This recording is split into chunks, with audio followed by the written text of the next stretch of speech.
Welcome back to another gear review. Today, as promised, talking about the Sig-Hogue collaboration.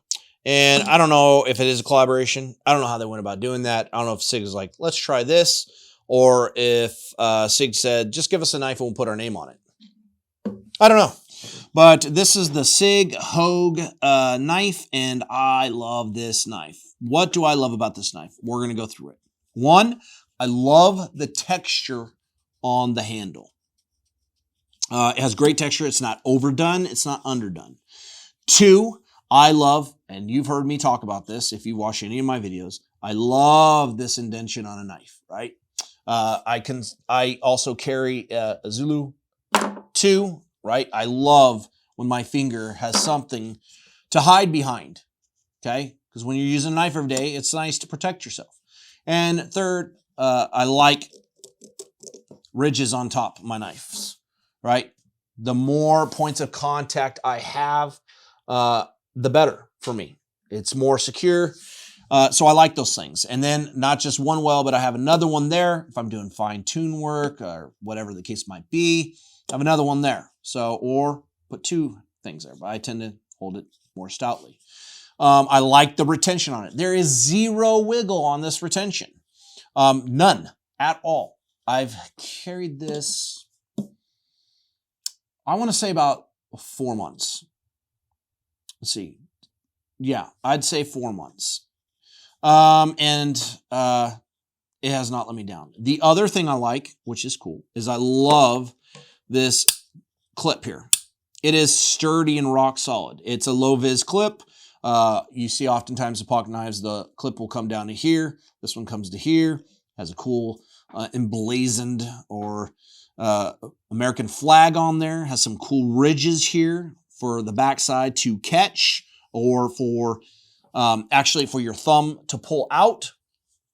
I like that. Those are little things that make a big difference overall. I also like how many retention screws they have in these handles. Typically you'll see like 3, you know, and we have pinning here on the back. We have 3 screws, 4 here. I love that. I love the locking mechanism on this knife. I don't know what the locking mechanism is called or what they call it, and I don't really know why it would matter that we know what it's called. Unless you're a knife, I don't know what knowledge that's going to give you in your life, but whatever. So I like it. I like the nubs. The nubs, right, on the locking mechanism or the release of the locking mechanism stick out just barely enough. Let's get the overhead camera. Right there. Barely enough to get a hold on, where you're not struggling to find it in this groove, this release mechanism groove. So everything about this knife has been well thought out. I like the cutaway into the top of the blade. It's a good thickness of a blade. I would say it's about 1/8 of an inch. I don't know what the actual scale is, and we can look into that in a second if you'd like. But it looks like about 1/8 of an inch. It tapers down to a fine point.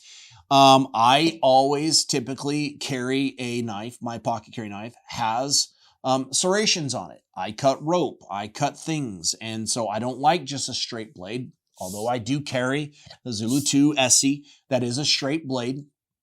It's a little bit more stout and sturdier fixed blade. But for rope and things, I use this. I use this I don't know how many times a day. 5 to 10 times a day. That's not an exaggeration because of what I do and how active I am. I use this knife every single day. And that's why it's dirty. And I clean this knife every day. And I use a Speedy Sharp on this part. And every once in a while, probably every 2 months, I'll fine tune with a file the serrations. But this comes out of the box sharp. And I don't have to sharpen it all the time. And it has a great color. This is the FDE or the Cerakote that they use. This on the blade. I like that as well. It's protected and it's not wearing off. It's been 4 months where you'll see some people put Cerakote, other manufacturers put a Cerakote on their blades and they wear off in like 2 weeks, right? They start wearing off. I don't know how their application process is on this, but it's really, really held up well. I'm not a spokesman for anybody.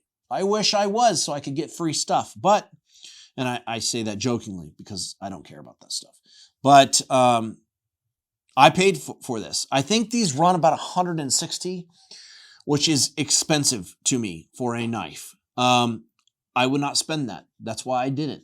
I got it on sale, I think, for $129 last year before Christmas, before Thanksgiving. They're running a sale.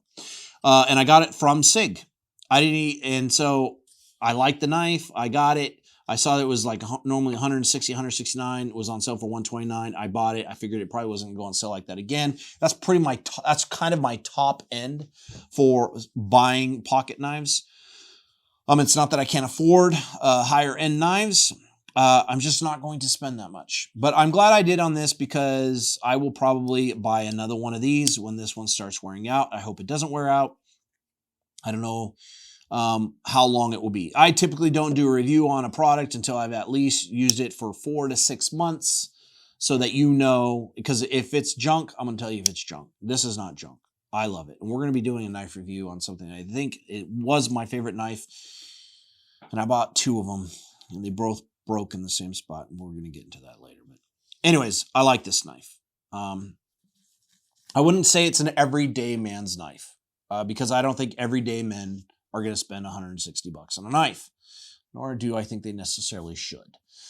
That's why I advocate for the Buck Spitfire 722 because it's an everyday man's knife, still made in the USA, and it runs right around $40 to $100 depending on what kind you want. But this one's a little bit higher end, and I didn't mind paying for it. I treated myself, and I'm glad I did because I like it. There are some functions on it. I like this low profile clip. I like the nubs on that clip for me pulling it out. I like the locking mechanism. I like the Cerakote. I like the serrations. I like the deep well for my fingers, and I like the serrations, the grip on the back here. I like the grip on here. I mean, this is a really, really good knife.